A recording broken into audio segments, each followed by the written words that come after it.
All right. Hi, everybody, and welcome to Office Hours. It's good to see you. My name is Tess Porter, and I'm a digital content producer here at the office behind the Learning Lab, and I'm excited to be here with you. This session, if this is your first time joining us, is something that we hold every other Monday during the fall from 4 to 5 p.m. Eastern. You can keep up to date on our schedule of this and other sessions by visiting our help page, which I have the URL here for on the screen. In these sessions, there really isn't a set agenda. I am here to answer any questions you have throughout the next hour that we have together. So I can help with a lot of things with the Learning Lab. So say if you need a general introduction to what the site is and how it works, I'd be happy to run you through it. I can also give you a more in-depth tutorial on one of the Learning Lab's tools or features. Say if you want to learn how to add some interactivity to a collection you're building, you need some help with searching. And on that note, I could also help you find a resource or a collection that on a topic you're interested in if you're having any trouble. Or I can help you with anything else about the Learning Lab. Really, again, what this next hour for is just for me to help you with any questions that you have. So if you have a question, you can enter it at any time during today's session, and there are a couple different ways you can do that depending on the platform you're joining us on today. If you're joining us on YouTube, you can enter a question at any time using the chat box, which you'll see to the right of the video on YouTube. And if you're joining us on Facebook, you can enter a question at any time using the comment box, which you'll see below the video. Again, I'll be answering questions throughout today's session in the order that they come in. And no question is too small or too large. I'm happy to help you with whatever you need today. So with that said, I'm going to navigate over to the Learning Lab itself. What you're seeing right now is a screenshot of the homepage located at learninglab.si.edu. I happen to have this open in another tab. I'm already logged into my free Learning Lab account, so I can show you exactly how to do things that require you to have an account, like creating collections, making favorites, and more. While I wait for the first question to come in today, I'm going to turn off my camera, but I will still be here, still watching the chat, and I'll come back when the first question arrives. So see you all soon.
Hi, welcome again, everyone, to Office Hours. I see we've received our first question in the chat from Yami. Yami, it's nice to see you. Philippa told me that you might be coming today. So I see that you have two questions here. The first one is, how do I put all my published collections into a single collection? And then two, how do I title my whole collection? That's a great question, Yemi. Philippa sent me your profile in advance, so I had a chance to see what you're working with. Just give me one moment to pull it up here, and then we can talk about how to pull all of those resources together. Thank you for your patience while I walk through my busy inbox.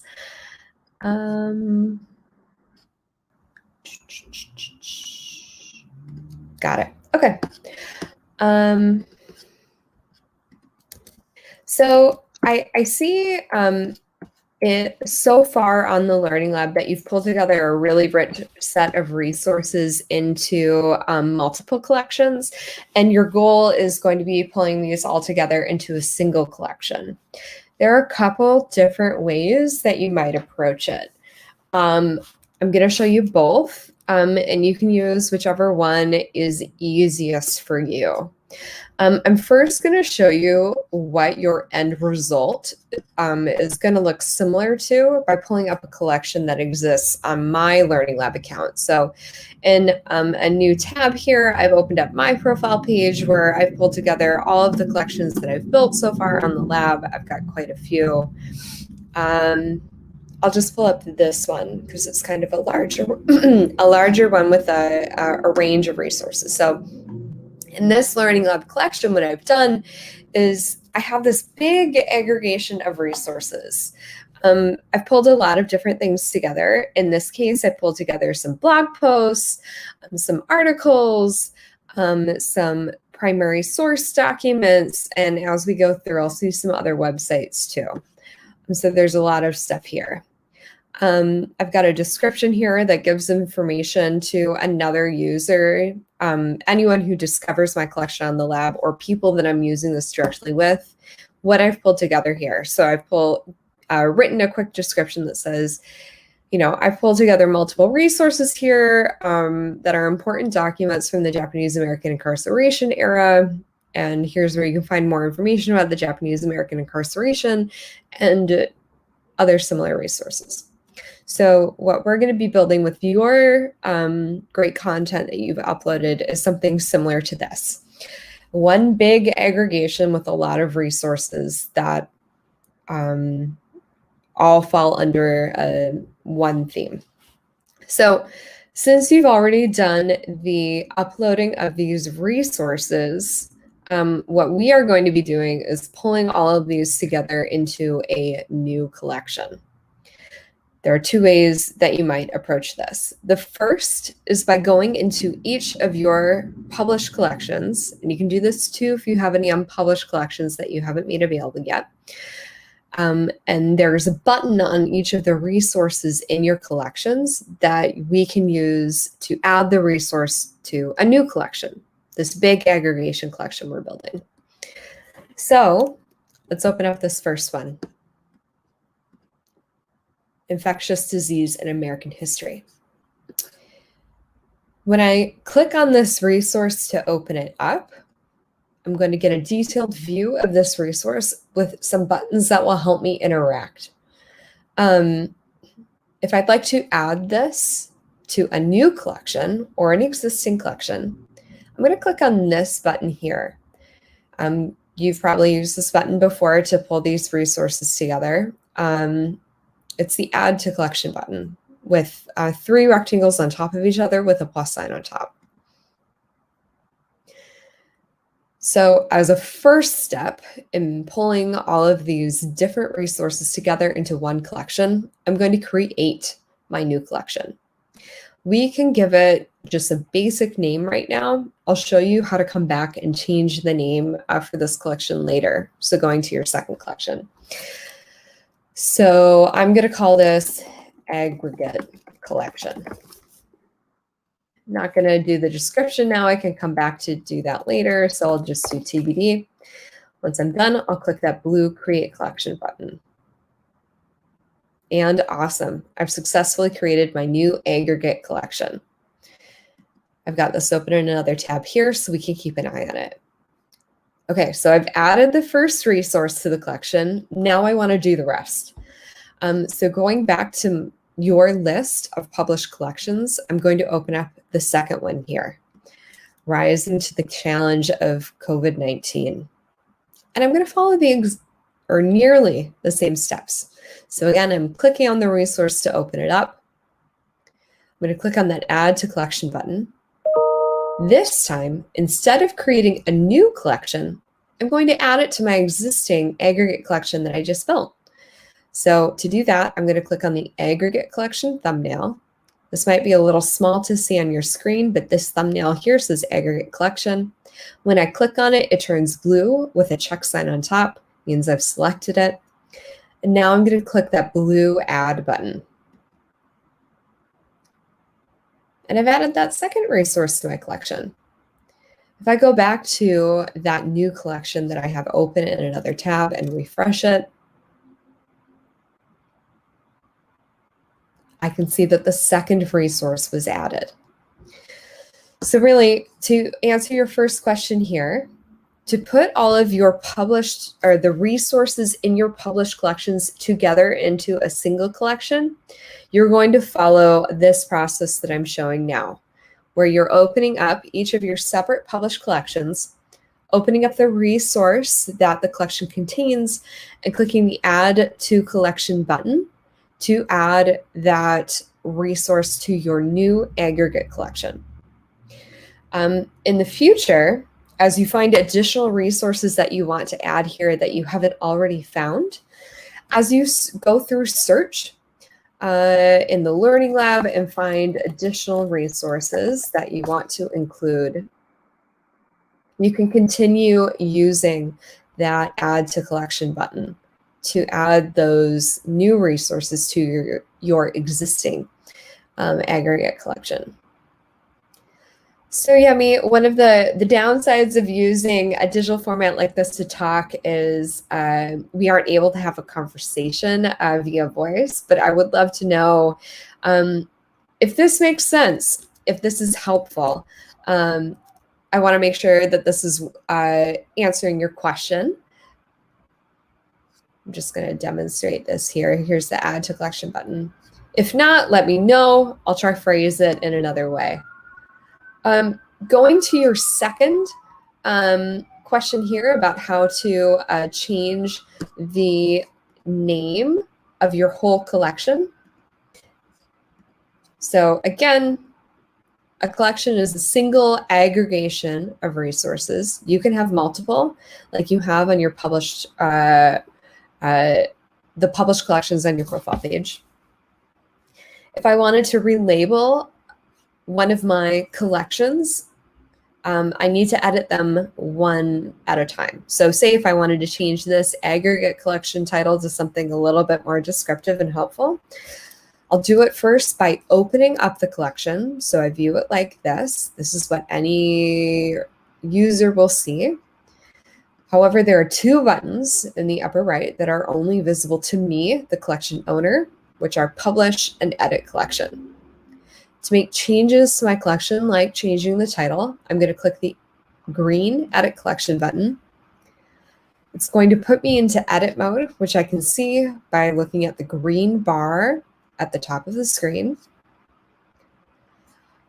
To change the title and any other information about my collection, I'll click this Edit Info button here. This is going to open up an overlay where I have access to change my title, my description, and a bunch of other things too, like the subject areas that I'm tagging this with, age levels, and more. So say I could call this something like Explorations of COVID-19 in 2021, whatever I want to call it. Likewise, I can change my description here to say something like, this collection includes an aggregation of resources for a Montgomery college course. And I could keep talking about what I've gathered here and maybe share a little bit either about how I would use this with students or how I want my students to interact with this. Click the blue Done button to close out of that overlay. And when I'm done making changes here, I'll go back up to the green bar at the top of the screen and click the Save and Exit button. This is going to take me out of edit mode back to the normal view. And you'll see my title of this collection and the description have changed. So Yummy, again, please let me know if this was helpful, if this answered your questions. I'm going to continue being here for the next hour. If you want to keep talking this through, or if you have any other questions, just let me know. I'll keep an eye on the chat.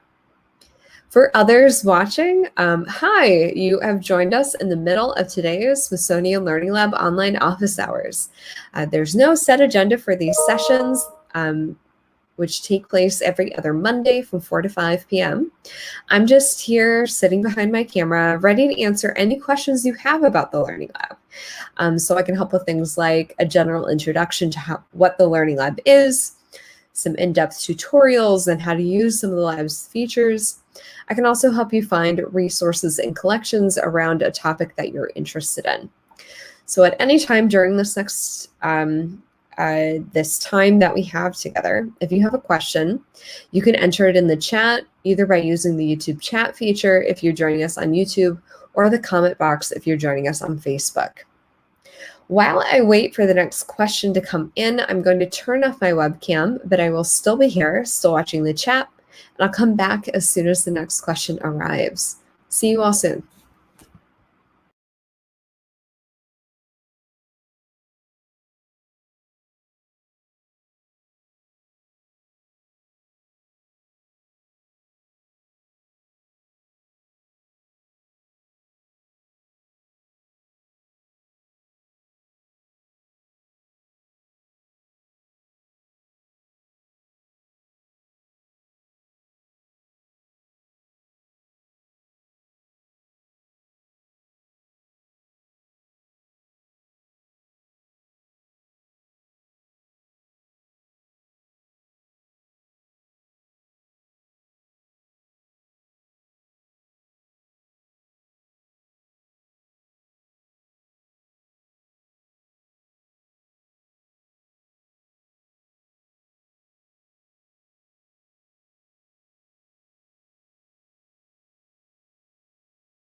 Hi, all. We're about 45 minutes into today's Smithsonian Learning Lab online office hours session.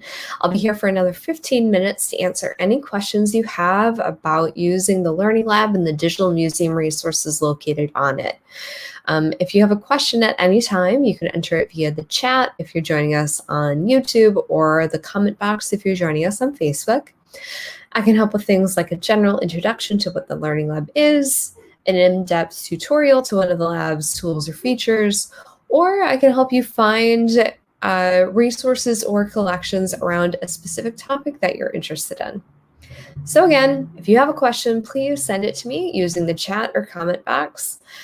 While I wait for the next question to come in, I'm going to turn off my camera, but I'm still here, still keeping an eye on the chat, and I will come back as soon as the next question arrives. See you soon.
Hello to those of you who are watching. We are reaching the end of today's Smithsonian Learning Lab online office hours. I think we've still got about 3 minutes left, which is a great amount of time. If you have a question that you've been holding on to, something about the Learning Lab that you need help with.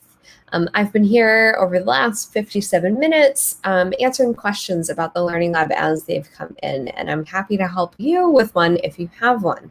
So if you do have a question, something you need help with regarding using the Learning Lab and Digital Museum resources, you can send the question to me either by using the chat box if you're joining us on YouTube or the comment box if you're joining us on Facebook. While I wait for any final questions to come in, I'm going to wrap up with some final pieces of housekeeping.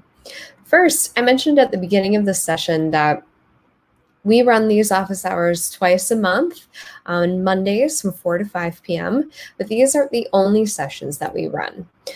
Later this month, we are also holding 2 other great sessions that if you're interested in more ways to use the Learning Lab and Digital Museum resources, I highly recommend attending them. The first one is tomorrow, September 21st at 4 p.m. Eastern. This session is going to focus on creating collections with digital museum resources and the lab. The second session will take place the following Tuesday, September 28th at 4 p.m. Eastern. This one will focus on community building through art. And we have a special guest for this session, Evelyn Eaton, who is a teacher at a school here in DC. She's going to be using some techniques that she uses in her own classroom to support community building and exploration of community with her students. You can find those upcoming sessions alongside links to all of our archive sessions at the Help Center, which I've linked here on the screen. Looks like there are no more questions. So as a final note, I just wanted to share again the Learning Lab email where you can contact us if you have any questions between now and our next office hours session. We're going to be launching the schedule for October in just a week or two, so keep an eye out for that. But again, if you have any questions in the meantime, you can always reach out to us here at the Learning Lab team by using the email learninglab@si.edu. Thank you for those of you who joined us today, and I look forward to seeing you again soon. Have a good afternoon.